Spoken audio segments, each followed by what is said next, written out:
What's happening, everybody? Welcome back. This is Forgo, and today we're going to talk about Immortal Vulcan. Now, normally we would come in here, I would show you a team that I use, I would explain why they're useful against a certain Immortal dungeon, and then I would just show you the gameplay and the builds on the characters. But today we're going to do something different. I've been working on something for quite some time now because the truth is, when it comes to all these Immortal dungeons, there are just a multitude of teams that you can use for these things. The most important thing to remember about the Immortal Vulcan is, one, blue types have the advantage because he's a red. Also, on your first team, you want to make sure you have a poison damage dealer. And on the second team, you want to make sure you have a healer. This is going to enable you to do more damage with blue fighters. So it's very important to have blue fighters on the second team and have that healer. The first team, it's not so important. You just want to make sure you have a poison damage dealer, and you really don't want to be using green fighters because they actually have the type disadvantage. Now, that doesn't mean you can't use a green team. You absolutely can. There are poison damage dealer characters that could be useful in here. We just recently got Lynn, and we do also have Alice, who does have poison damage, and she's a green defensive fighter. And I have seen players do their runs with those characters and put out amazing scores, but I've excluded them because you're going to have them really well built in order for them to survive on what you're about to see. So what I've done is I've actually created a Immortal Vulcan guide, and I tried to make this as simple as I could. I did not want to overcomplicate this, so I've actually excluded quite a few things from this guide. And one of the things that I've excluded is all of the collaboration cards, the option cards, all of the BS set cards, and the BS option cards. I've excluded all of those things because a lot of players just don't have them. And I can tell you that I've tested all of these characters against Immortal Vulcan. I spent hours yesterday testing all of these teams and these characters, and I know for sure that they can definitely get that 500 million. Some of them you're going to have built better than others because some characters are just stronger than others, but they absolutely can do it. And the card sets that I have here is the Noah, the Leah, and the Akane. These are the card sets that you're going to put on characters that are attack types or balance types. The one exception to the balance type rule is King. King does have a increase to damage based off defense, so the KS set is actually better. A defense set is actually better on him. This is something we've actually tested, but he's really the only exception to this rule. And what I've done is I've showed you that the Noah is weaker than the Leah, and that the Leah is weaker than the Akane. So for your attack type characters and your balance type characters, this is generally what you're going to be using. If you have the Akanes, put the Akane on them. If you have the Leah, put the Leah on them. And if you don't have either of these two, then put the Noah set on them. And then for your defensive characters, these are in the order of the power scaling.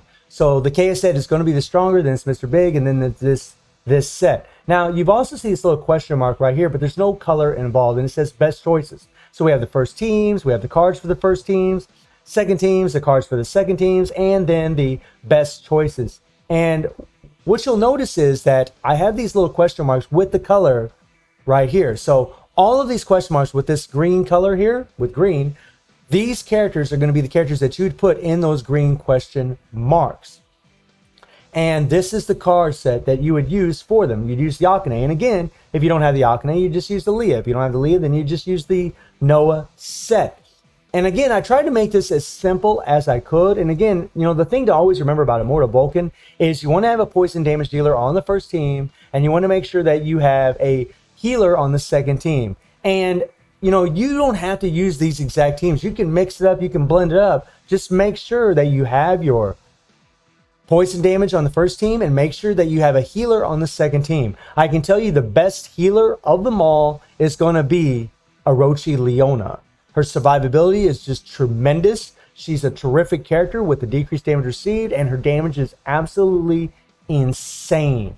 Plus, she has lots and lots of heal. She is massive. You'll also notice that certain characters like Shizuru here, she's an excellent healer, and she does have a 20% PG rate leadership for blue fighters. So she's actually a godsend, but you're going to have her really well built in order for her to get it done, my friends. She's just going to have to be strong. And what I've done here is, you see I got Delans and Leona, right? Well, then you see Akane for Delan, Kea for Leona, right? We got Rio, Leona, Akane for Rio, and then Kea for Leona. Now, something about the Akane that's actually very useful is you do get some immunity at the whenever your HP gets down to almost nothing. And sometimes that can help you in those clutch situations where you're trying to get the kill.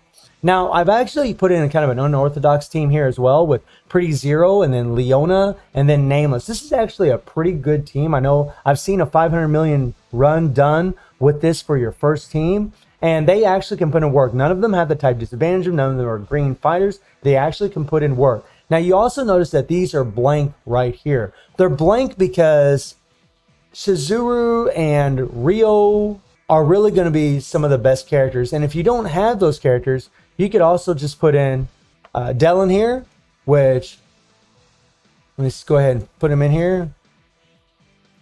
You can put Dellen's in here, right? And he'll put in some good work. You could put in Rugal on the second team. So if I'll go ahead and put in Rugal here. Let's put Rugal over here. There we go. And you could do that, do a team like that. You don't have to have PG rate leadership, especially on the second team. It's really just plowing on damage.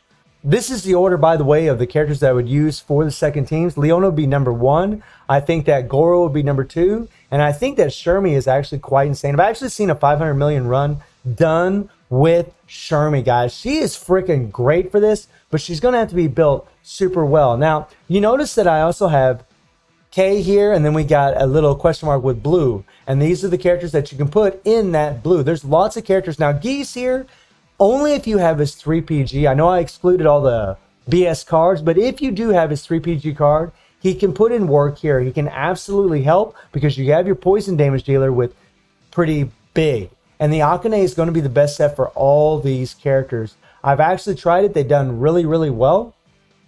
And this set is God tier, my friends. Merlin actually can do poison damage from her third skill, and then you got poison damage actually from Elizabeth. They put in some serious work. Plus, Elizabeth actually has 30% PG rate in her core, and Merlin has the 20% PG rate leadership for 7 Deadly Sin characters. And then you see the red question mark. You go with the red, and these are the characters that you can put in there. Now, King is going to be the best. His 3 PG is just so long, and then you see I have the Kea set that you could put for him. And then you got Bon. Bon can actually put in work. You just want to use the Akane for him. And then Diane's going to be the weakest. Her 3PG is actually the shortest amongst them. But if she's all you have, then you could absolutely use her. Because you'd actually have to pull for all these characters. And then Meliodas here actually has 30% PG rate in his core. He can actually put in work. Really, in my opinion, I think King would be number 1. And then I think Meliodas would be number 2. You see I have Kea sets for both of those guys right there. But here's another unorthodox team for you that I actually tried. Now, full disclosure, this team I'm not 100% sure about, but I bet money if this Angel, or Angel, as a lot of us like to pronounce it, she can actually put in some work because she does deal poison damage. And King does have the leadership of the 20% PG rate and the 45% increased attack to yellow fighters. And you can actually use him for these yellow fighters. Now, you guys are probably noticing Rudy's up here. Rudy has a nice long 3PG, and I believe he has 15% PG rate from his core, if I remember correctly, so he can put in some serious work. He really can. His 3PG is very long, and he has lots of survivability. Meliodas and him are great, but obviously, BS Chrysalid is going to be the best. He's going to be insane. He has 30% PG rate in his core, and I would probably recommend using his 5 PG if you have this character. And then Terry I'd put in last because Terry, he does have a 3 PG, and he actually does give your extra team members from his core extra attack, which is actually pretty cool. And he does have quite a bit of survivability with having the immunity. Terry can actually put in work. If you don't have any of these 3 characters, which is kind of a bummer because Meliodas and Rudy are collaboration characters. BS Chrysalid is obviously a BS character. So, but if you have Terry, maybe you could try this for your first team. Remember, on the first team, the most important thing is just apply poison damage. That's all you're trying to do. You just want to apply as much poison damage as you can. So they could probably put in work. And then we have another team of the purple team here, Athena. And by the way, you see a green question mark here, right? Green. So you go up to the green, you put one of these characters in here. Something to note is the best characters for the green are definitely going to be Rugal and Merlin. Gintoki would definitely be third, and I think Zero would be number 3, only because he has a 5 PG. If he had a 3 PG, I might actually put him above Gintoki because he actually is much better with his buffs.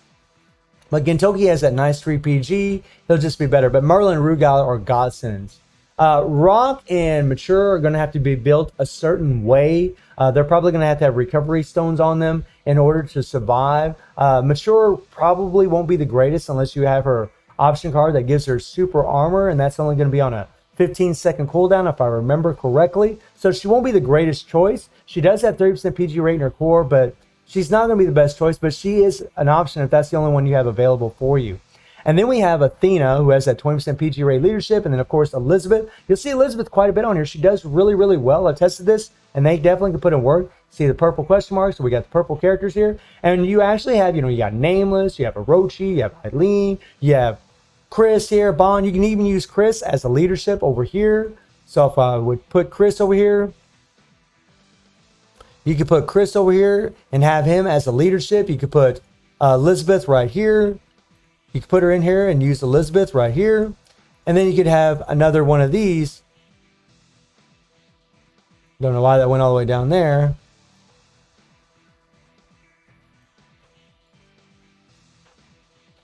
There we go.